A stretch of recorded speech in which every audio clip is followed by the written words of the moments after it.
பிரியமானவர்களே, இயேசு கிறிஸ்துவின் நாமத்தில் உங்களுக்கு என் அன்பின் வாழ்த்துக்கள். ஆண்டவர் ஒரு வாக்குத்தத்தம் கொடுத்து நம்மை தைரியப்படுத்துகிறார், சந்தோஷப்படுத்துகிறார், பலப்படுத்துகிறார். அந்த வாக்குத்தத்தத்தின்படி ஆசீர்வதிக்கிறார். யார் அந்த வாக்குத்தத்தம் எனக்குரியதனை விசுவாசித்து அதை வைத்து ஜெபிக்கிறார்களோ அவர்களுக்கு அந்த வாக்குத்தத்தத்தின் ஆசீர்வாதம் உண்டாவதை பார்க்க முடிகிறது. வேத புஸ்தகத்தில் பரிசுத்த யோவான் எழுதின சுவிசேஷம் 20ஆம் அதிகாரம் 19ஆம் வசனம்.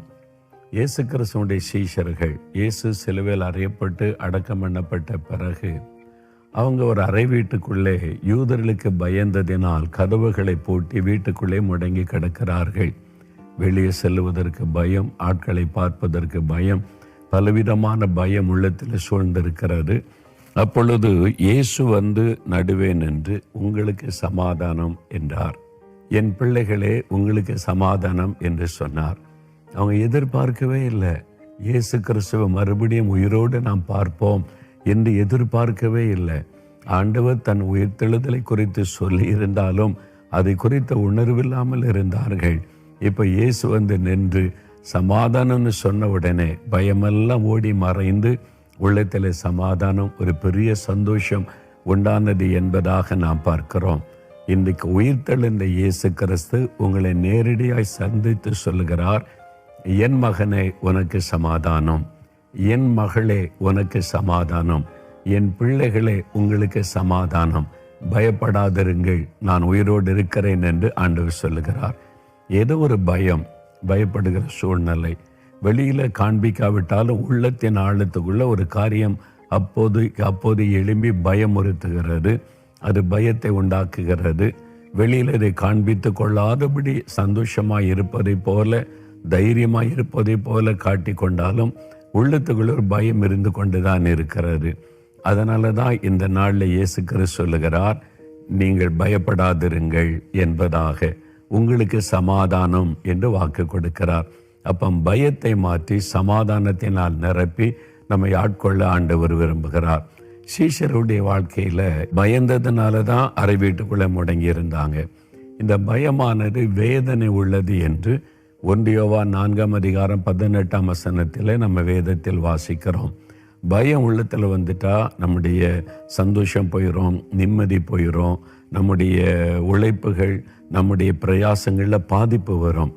படிக்கிற பிள்ளைகளுக்கு படிக்கிறதுல பாதிப்பு வரும், வேலை செய்கிற பிள்ளைகளுக்கு கான்சன்ட்ரேஷன் போய்விடும். இந்த பயம் பயம் பயம், இந்த பயத்தினால தான் நிறைய பேருடைய வெற்றி பாதிக்கப்படுது, ஆசீர்வாதம் பாதிக்கப்படுது, குடும்ப உறவுகள் பாதிக்கப்படுகிறது, சந்தோஷம் பாதிக்கப்படுகிறது.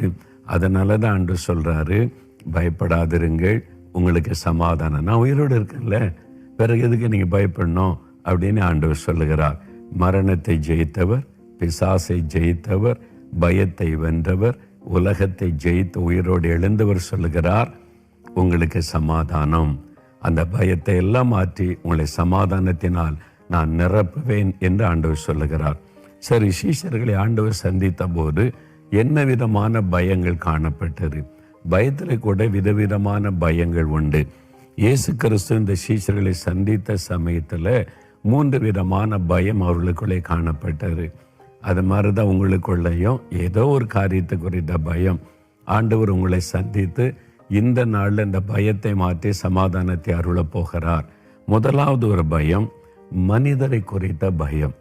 யூதருக்கு அவர்கள் பயந்ததினால் என்று வேதத்தில் பார்க்கிறோம். யூத மத தலைவர்கள் தான் இயேசுவை கொலை செய்தார்கள், சிலுவையில் அறைந்தார்கள். அதனால அந்த மனிதர்கள் நமக்கும் தீங்கு செய்திருவாங்களோ என்கிற ஒரு பயம் அவர்களுக்குள்ளே காணப்பட்டது. அதனால வெளியே செல்றதுக்கு பயம், அறை வீட்டுக்குள்ளே முடங்கி கிடக்கிறார்கள். மனிதரை குறித்த பயம். இந்த மனுஷரை குறித்த பயம் கண்ணியை வருவிக்கும் என்று விதத்தில் பார்க்கிறோம். நீங்கள் நிறைய பேருடைய வாழ்க்கையில் மனுஷரை குறித்த பயம் இருக்கிறது. இந்த பயத்தினாலேயே நிறைய பேர் ஒரு விடுதலையோடு செயல்பட முடியல, ஆசீர்வாதத்தை சுதந்திரித்து கொள்ள முடியல, பல தடைகளை தன்னுடைய வாழ்க்கையிலே பார்க்கிறாங்க. எனக்கு ஒரு வாலிப மகளை தெரியும்.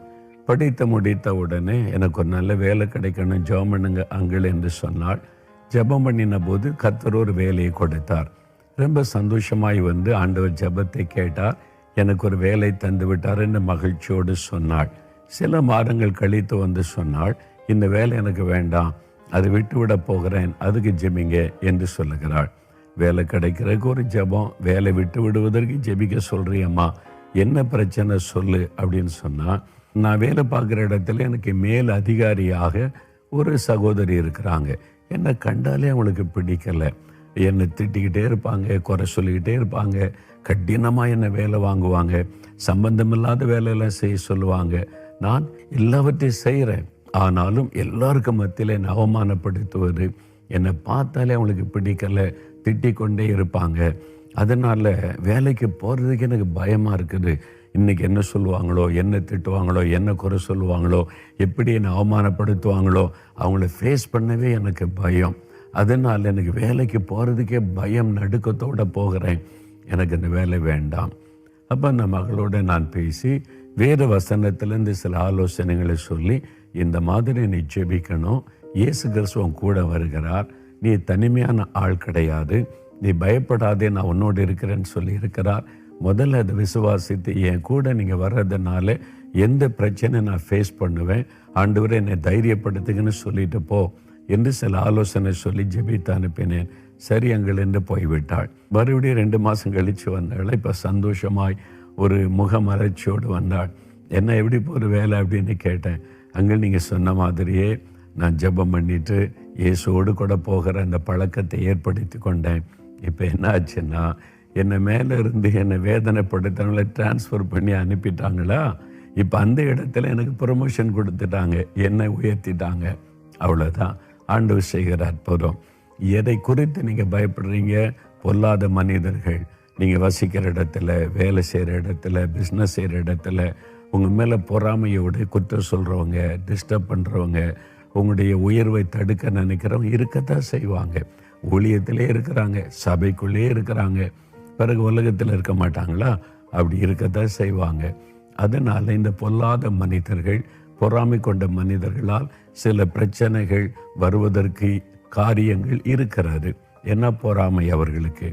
ஒரு சமயம் ஒரு குடும்பத்தார் வந்தாங்க, என் மகளுடைய திருமணம் தடைப்பட்டுக்கிட்டே இருக்குது, வர்ற மாதிரி இருக்குது, கடைசியில் அது தடையாகி போய்கிறது, ஜெபம் பண்ணுங்க பிரதர்னு சொன்னாங்க.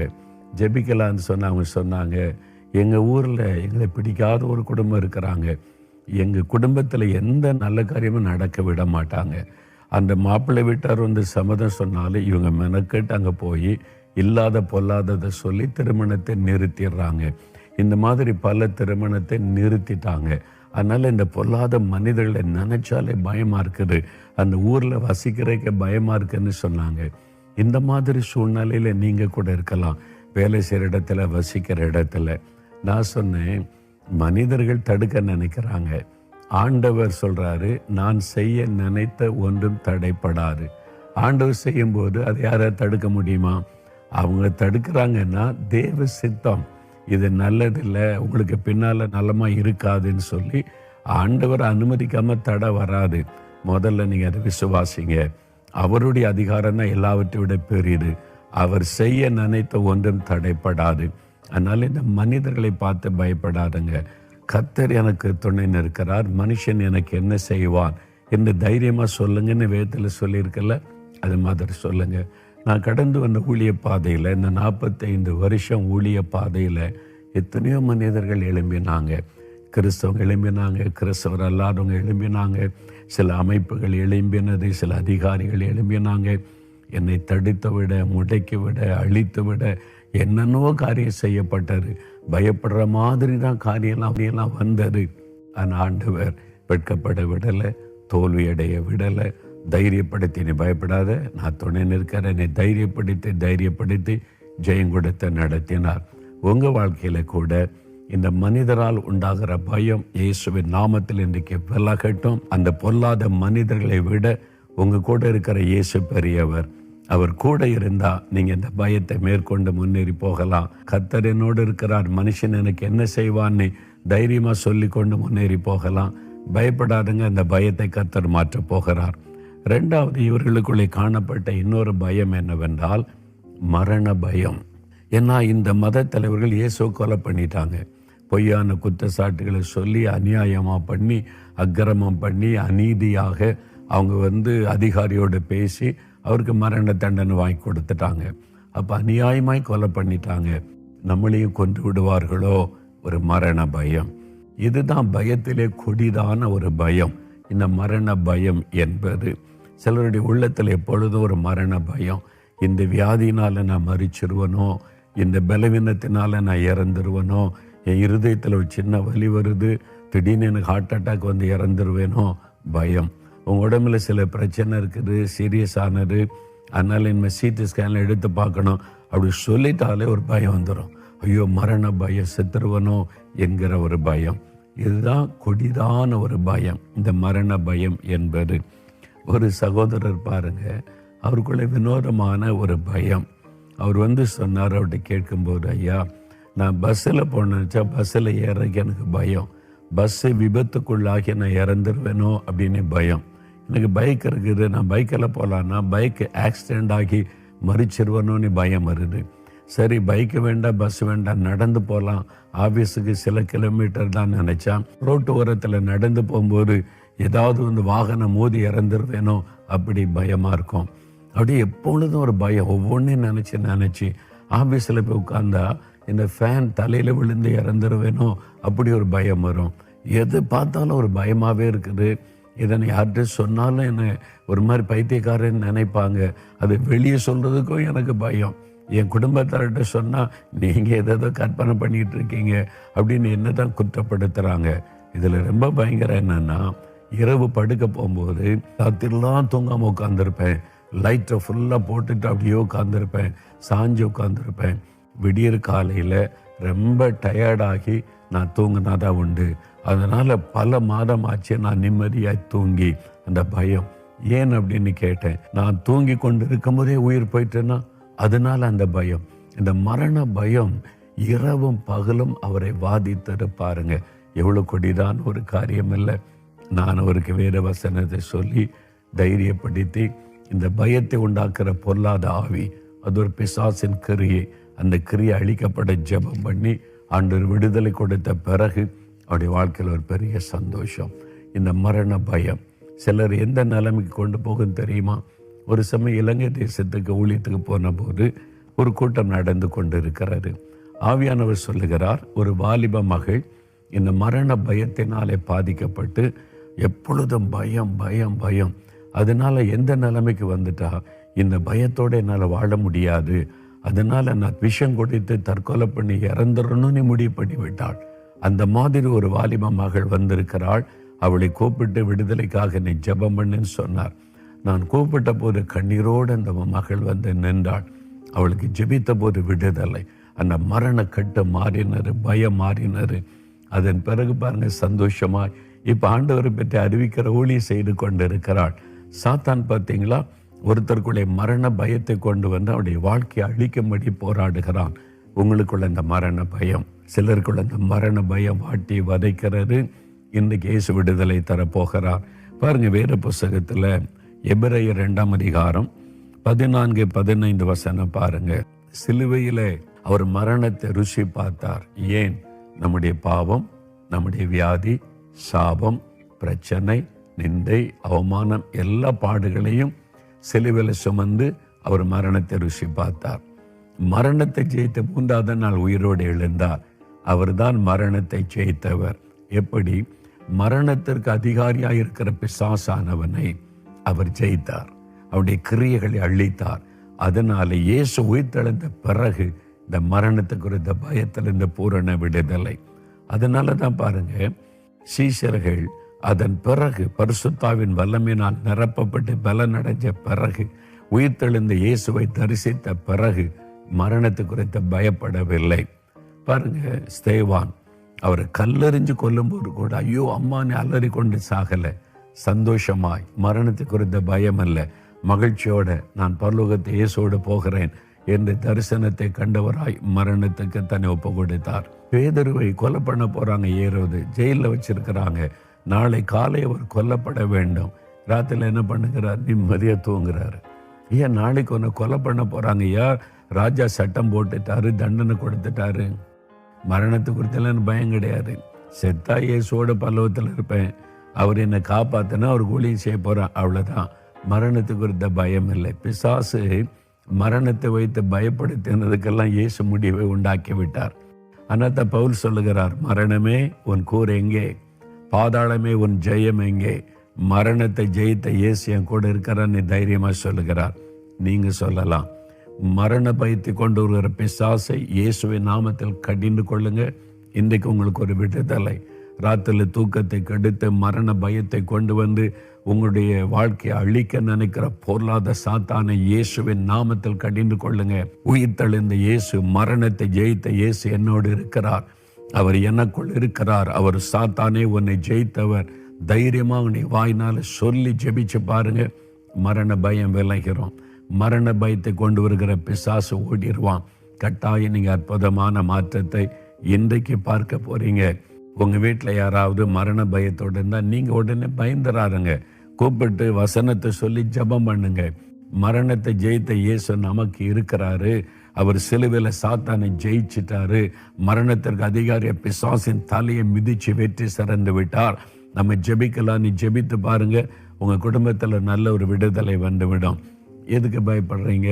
தைரியம் பாருங்க, உயிரோடு இருக்கிற இயேசு நமக்கு இருக்கிறார். அப்போ இவங்க மரண பயத்தோடு இருந்தாங்க, அதிலிருந்து ஆண்டவர் விடுதலை.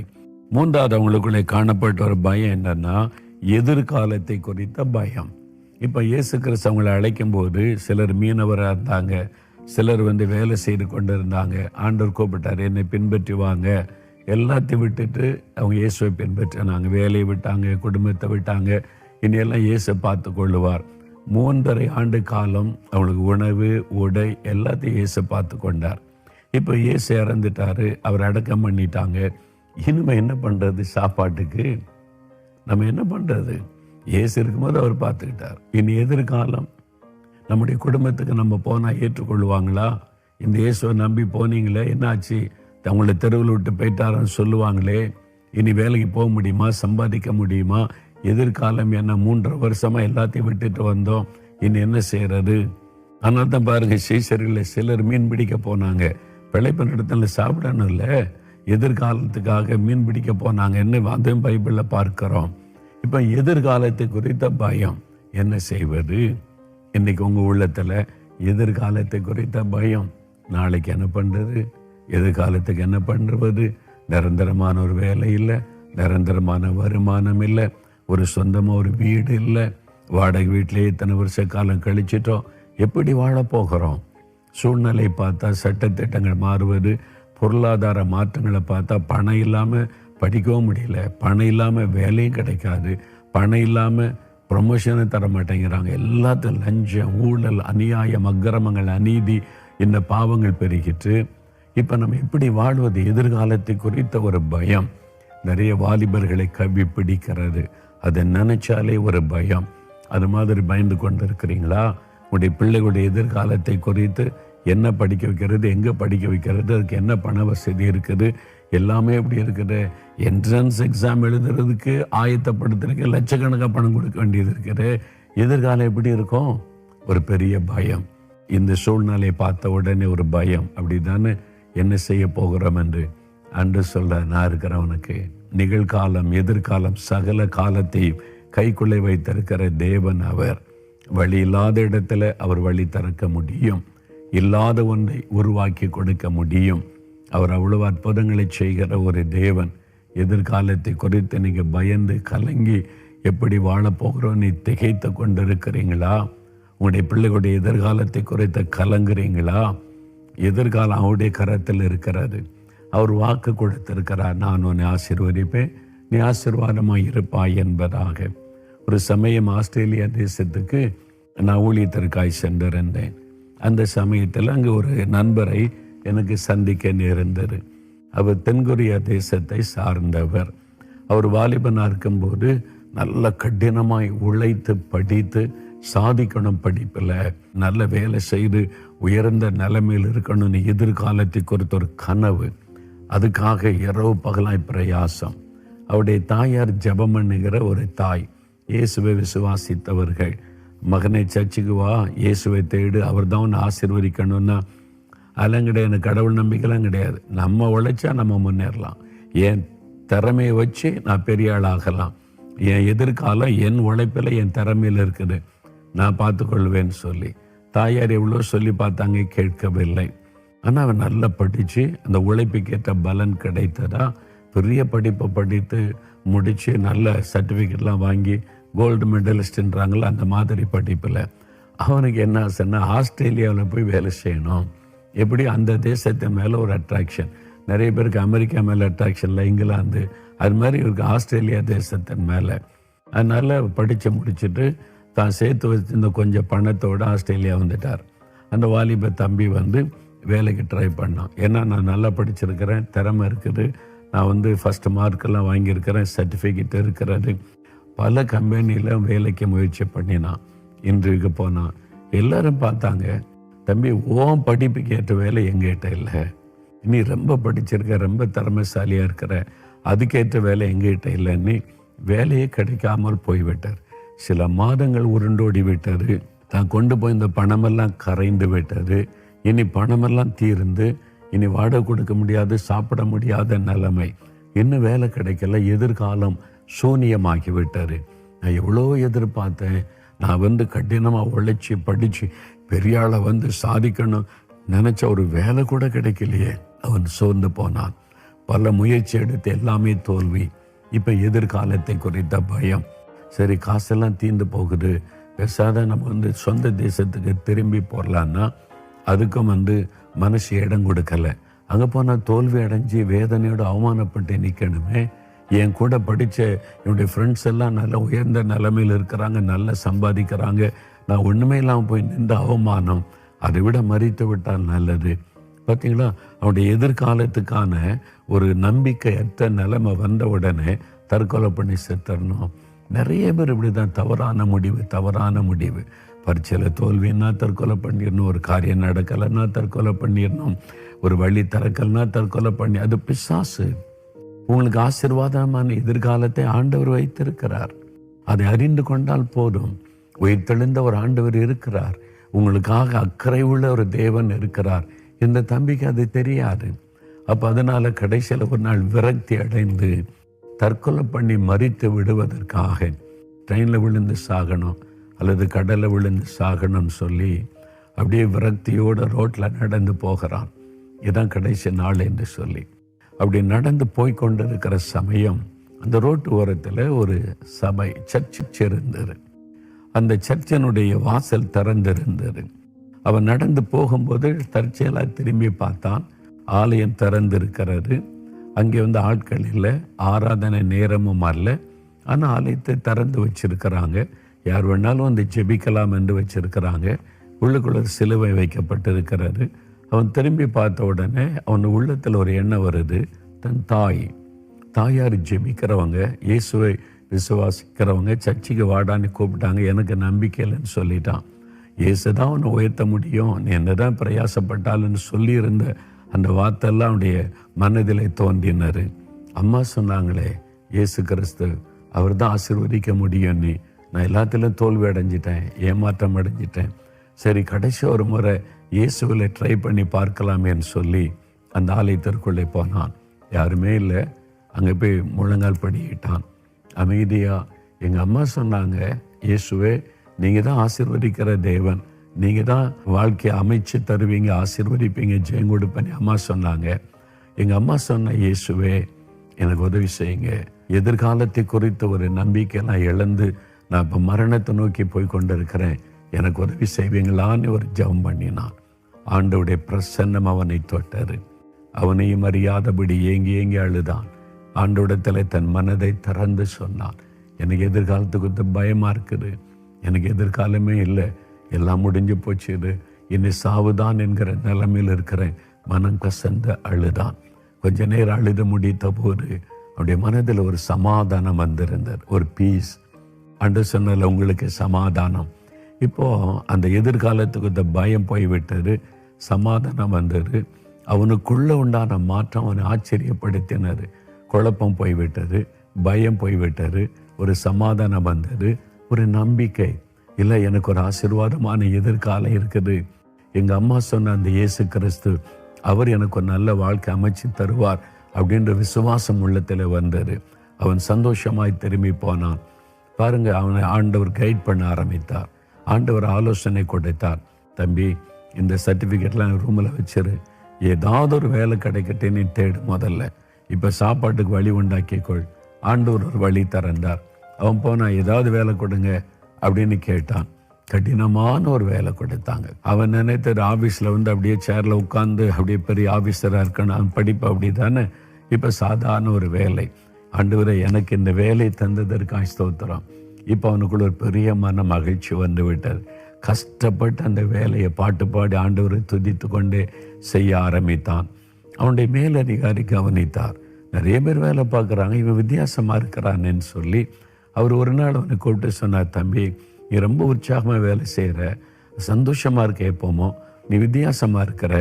எனக்கு சில பிஸ்னஸ் இருக்குது, அதில் ஒரு பிஸ்னஸில் என் கூட பார்ட்னராக சரியானார். இவனுக்கு ஆச்சரியம், என்ன பார்ட்னர்? என்கிட்ட காசு ஒன்றும் கிடையாதுங்க, அன்னன்னைக்கு வேலை செய்து என் வாழ்க்கையை நான் ஓட்டி கொண்டு இருக்கிறேன், காசெல்லாம் ஒன்று வேண்டாம், உன் உழைப்பு இருந்தால் போதும், நான் காசு போடுறேன், பார்ட்னரை சேர்ந்துக்க. ஆண்டவர் அவன் எங்கேருந்து எங்கே கொண்டு போகிறார், பார்ட்னர் ஆக்கிட்டார். கூலி வேலை செய்தவனை ஒரு பிஸ்னஸ்க்கு பார்ட்னர் ஆக்கிட்டார்.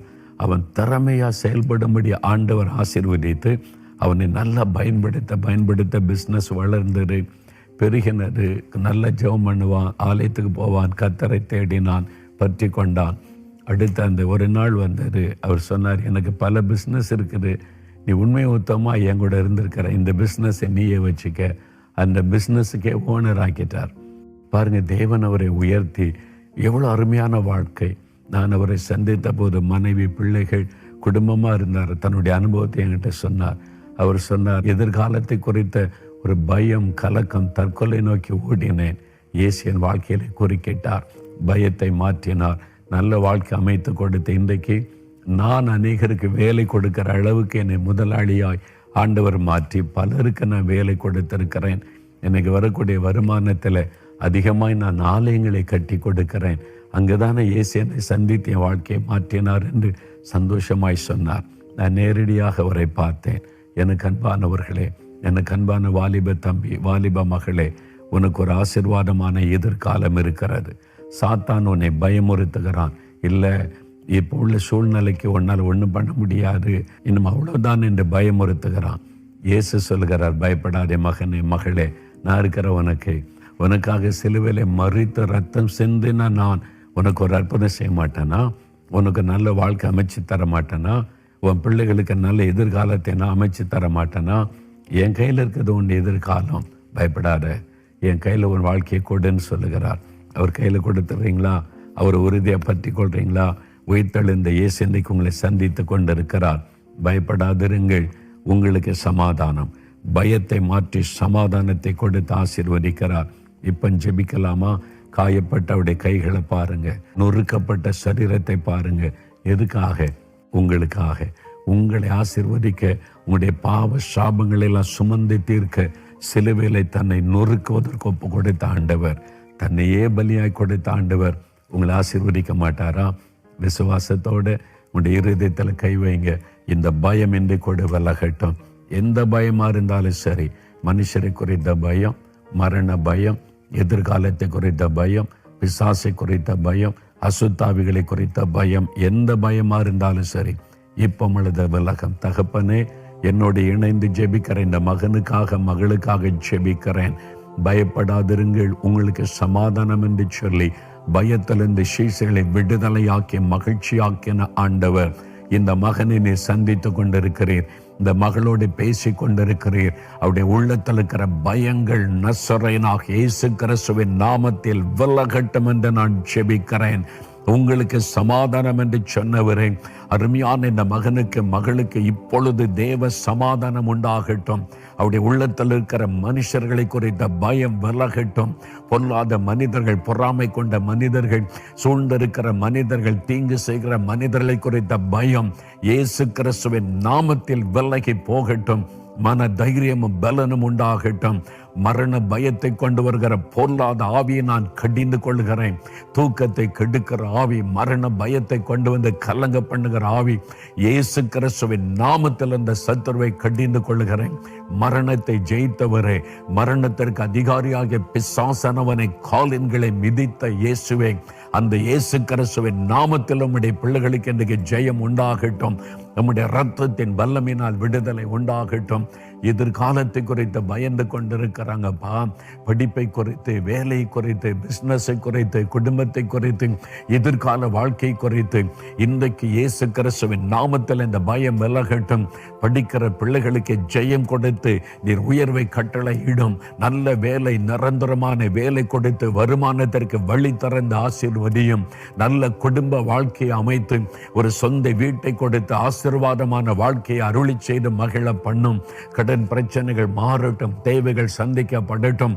அவருடைய உள்ளத்தில் இருக்கிற பயமெல்லாம் நீங்கி மகிழ்ச்சியோடு, சந்தோஷமாய், சமாதானத்தோடு வாழும்படி கர்த்தர் ஆசீர்வதியும். செய்கிற காரியங்களை வாய்க்க பண்ணும். தடைகள் எல்லாம் இயேசுவின் நாமத்தில் விலகட்டும். வியாதி நிமித்தமாய் உண்டான பயம், இந்த வியாதி பலவீனம் தாக்கிவிட்டதே என்று வேதனையோடு இருக்கிற பிள்ளைகளை தொடும். இயேசு கிறிஸ்துவின் நாமத்தில் அந்த வியாதிகள் மறையட்டும். மரண வியாதிகள் இயேசுவின் நாமத்தில் விலகி மறைந்து போவதாக. பொருளாத இந்த நோய்களை கொண்டு வருகிற அசுத்த ஆவிகளை கடிந்து கொள்கிறேன். இப்பொழுதே சுகம், தலை முதல் கால் வரை சுகமளிக்கிற வல்லமை இறங்கட்டும். சுகம் உண்டாகட்டும், விடுதலை உண்டாகட்டும். இந்த நாள் முதல் விடுதலை. குறைவுபட்டிருக்கிற காரியத்தை நிறைவாக்கி ஆசீர்வதியும். எந்த காரியத்தில் குறைவு காணப்படுகிறதோ, நிறைவான ஆசீர்வாதம் வேண்டும் என்று ஜெபிக்கிறார்களோ, அவருடைய சமாதானத்தை பாதிக்கிற அந்த காரியத்தில் அற்புதம் நடப்பதாக. இந்த மாதத்தில் அந்த அற்புதத்தை அவர்கள் காண வேண்டும். வழிகள் திறக்கப்படுவதை பார்க்க வேண்டும். ஜெயம் உண்டாவதை காண வேண்டும். விடுதலை உண்டாவதை உடைய பிள்ளைகள் பார்க்க வேண்டும். இன்றைக்கு அந்த பயங்கள் விலகி சமாதானம், சந்தோஷம் உள்ளத்தை ஆட்கொள்ள வேண்டும்.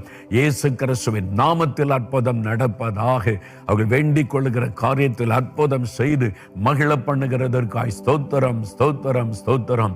நாங்கள் பெற்றுக்கொண்டோம் என்று விசுவாசிக்கிறோம். உயிர்த்தெழுந்த இயேசு எங்களோடு, எங்களுக்குள் வாசம் பண்ணுகிற அன்பிற்காய் ஸ்தோத்திரம். இனி பயப்பட மாட்டோம். எப்பொழுதும் சமாதானமாய், சந்தோஷமாய் மகிழ்ந்திருப்போம். இயேசு கிறிஸ்துவின் நாமத்தில் ஜெபிக்கிறோம் பிதாவே. ஆமேன், ஆமேன். ஆண்டவர் அற்புதம் செய்துட்டார். உங்களுடைய உள்ளத்தில் பயம் எல்லாம் விலகிட்டு இனி அற்புதம் நடப்பதை, மாற்றம் உண்டாவதை காண்பீங்க. தினம் அந்த வாக்குத்தத்தத்தை சொல்லி ஆண்டவரை ஸ்தோத்திரம் பண்ணுங்க.